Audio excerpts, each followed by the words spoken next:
Hi, I'm Clyde Kilough, and this is Verse by Verse, a podcast exploring the insights and lessons of the inspired Word of God. I'm recording this podcast in late 2023 when anti-Semitism is a hot topic due to the war between Israel and Hamas. Of course, anti-Semitism, being hostile or prejudiced against the Jewish people, is nothing new. It has gone on for thousands of years. We humans have perfected the art of being prejudiced, not only against Jews, but against virtually every ethnic, racial, national, or religious group that exists.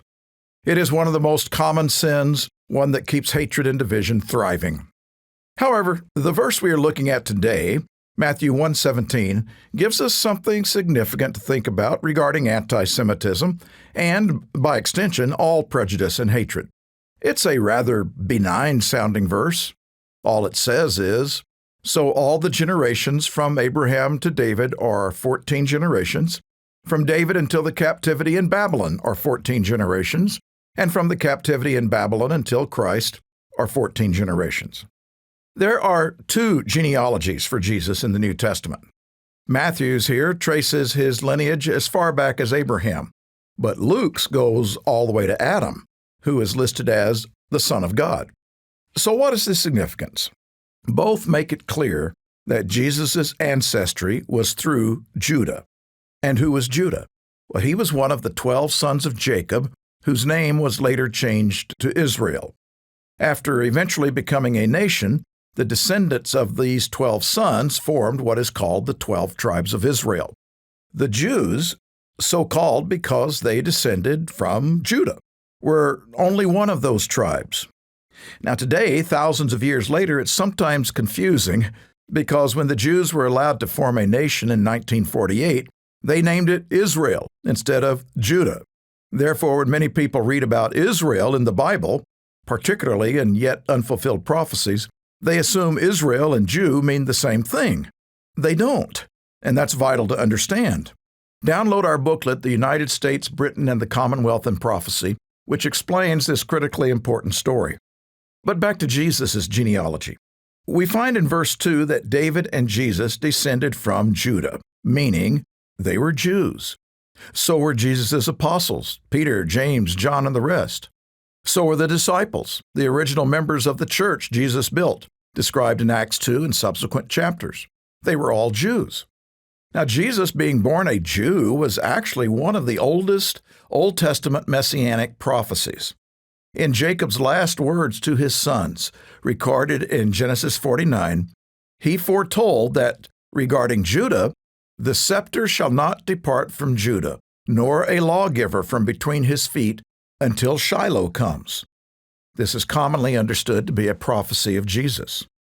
God later confirmed this promise with David, and then in Micah 5, verse 2, we find a prophecy of even where Jesus would be born, in Judah. It says, "But you, O Bethlehem Ephratah, who are too little to be counted among the clans of Judah, from you shall come forth for me one who is to be the ruler in Israel, whose coming forth is from old, from ancient days." So Matthew 1:17 is important because it confirms fulfilled prophecies. But let's circle back to something else so we can learn from this and the problem today of anti-Semitism. That is, it might help some people if they could remember that it was Jesus, a Jew, who said that we should love our neighbors as ourselves. It was Jesus, a Jew, who said, "Love your enemies, bless those who curse you, do good to those who hate you, and pray for those who spitefully use you and persecute you, that you may be sons of your Father in heaven."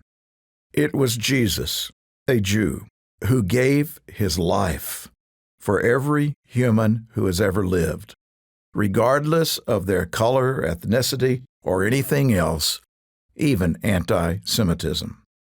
Now, was it because he was Jewish that he said those things? No. He would have been the same no matter his nationality. Being a Jew didn't make him special. Being the Son of God did. When we learn to be like Jesus, then maybe we can learn to stop being anti-anyone. We need to take a cue from him. and focus on being anti-sin, anti-hatred, anti-prejudice. And then maybe we too can be the children of our Father in heaven. Verse by Verse is a companion podcast to the Daily Bible Verse blog, which you can find on the Life, Hope, and Truth Learning Center. Check out the show notes for more.